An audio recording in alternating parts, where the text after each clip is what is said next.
Magandang araw po, welcome po sa aking channel, Love9 TV. Patalasasan po, meron po ba kayong mga properties na napapabayaan or non-performing assets? Plan nyo ibenta, pero wala kayong oras sa pagbenta nito. Kung ito'y pagkakatiwala nyo po sa amin, tawag lang po kayo sa aking numero, usap po tayo, gawin ko po ng video for free. Yes, libre po, wala po kayong babayaran. Tutulungan pa namin kayong mabenta ang inyong property. Kami na po bala sa marketing, sa boosting or paid ads. Even sa tripping, hindi na po kayo mapapagod sa pag-entertain ng mga buyers. Kami na po bala sa lahat. Tawag lang po kayo. Nandito po tayo ngayon sa Batangas. Malapit po ito sa Fernando Air Base. Meron po tayong bagong video presentation, isang 2-story house na may overlooking view. May lot area po ito na 398 square meters at may floor area na 210 square meters. May 4 bedrooms, 4 toilet and bath, at sa likod po nitong bahay ay meron pong libreng dalawang bungalow house na livable pa naman. Then sa dulo po ay meron pong 20 feet na tank tower na meron pong 3,000 gallons ng stainless water tank. Yan naman po in case ng water shortage. Nakabakod na po buong property at meron pong steel gate. Ito po'y titulado, buhay po ang may-ari, kaya wala po kayo maging problema sa documentation o sa transfer ng title. Napakalaki pa po ng bakanting lote dito sa harapan na kung saan kakasya po ang 4 na SUV.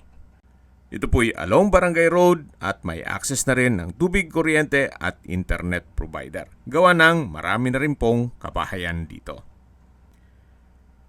Ito po'y fully furnished kaya lahat pong gamit na makikita nyo ay kasama po pera sa personal stuff ni owner.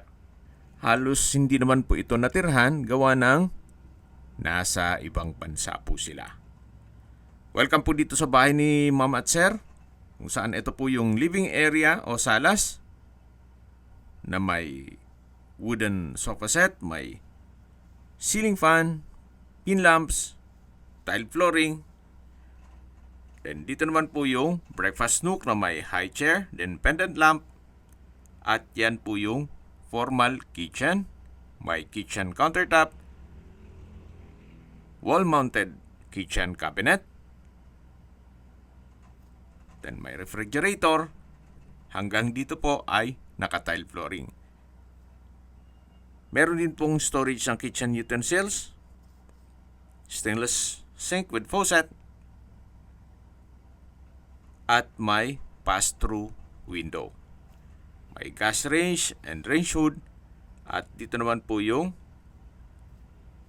common toilet and bath na kung saan naka-PVC door po ito. Ito po yung shower room na may overhead shower, naka-tile bathroom wall at may wall-mounted stainless towel rack. Dito naman po yung banyo na may hand wash basin, then water closet, at ito'y naka-tile bathroom wall. Meron din pong bathroom window. Ito po yung access door papunta sa likod ng bahay na kung saan ito po yung tinutukoy ko na may dalawang bungalow house. Balik po ulit tayo dito sa loob. Dito naman po yung dining area na may dining set. Meron pong modern light fixtures. Maayos naman ang pintura ng ceiling at wall. At sa dulo po matatanaw natin yung hagdan o staircase. Then yung main door. At dito naman po ay may kwarto. Kung meron man po kayong PWD or senior citizen sa pamilya, itong kwarto na to ang para sa kanila. High ceiling, tile flooring. Sa dulo po ay meron pong sliding window glass. At meron pong wardrobe. So ito po yung unang kwarto na naka-solid wood door. Labas po tayo. Yan po ulit yung living area o salas. Then dito naman po yung breakfast nook at yung formal kitchen. Then doon naman po yung dining area. Ito po yung hagdan na naka-wooden staircase, wooden handrail at tubular railing. May glass blocks po dito sa staircase na nag-serves as natural sunlight. Samahan niyo po ako, akyat po tayo. At nandito na po tayo sa second floor. Yan po yung common toilet and bath. Mamaya po check natin yan. Yan po yung hallway. Papunta sa balkonahe.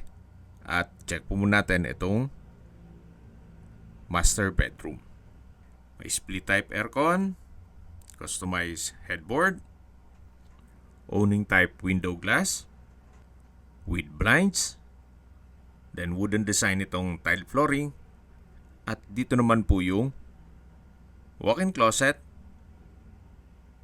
na may drawer and dresser, wooden door, then tile flooring, at dito naman po yung banyo, toilet and bath na may hand wash basin, water closet with bidet. Ito naman po yung shower area na may shower curtain, may hot shower set, overhead shower, at may bathroom window. Naka-tile bathroom wall na rin po. So ito po yung walk-in closet at banyo ng master bedroom. So, wala na rin po kayong ipapagawa dito. Ang gandahan pa, meron pang aircon at may bed frame. Labas po tayo. Naka-solid wood door na rin po pala yan. Then, yan po ulit yung hallway. Ito po yung common toilet and bath. Naka hand wash basin, water closet, shower curtain. At dito naman po yung shower. Naka overhead shower, hot shower set, bathroom window, at tile bathroom wall. Meron din pong wall-mounted stainless towel rack at PVC door. So, dito naman po yung third bedroom na kung saan malaki naman ang spasyo.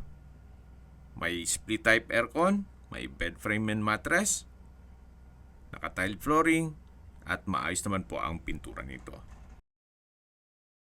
Ito po yung fourth bedroom ng buong bahay. Meron pong sliding window glass, then blinds, tile flooring, at dito naman po yung access door papunta sa balkonahe. So mula naman po dito, meron pong Taal Lake View. Ito pong property ay nasa mataas na lugar. Ang estimated elevation above sea level ay 1,243 feet. Napakatahimik po ng lugar, sariwang hangin, at malamig po ang klima.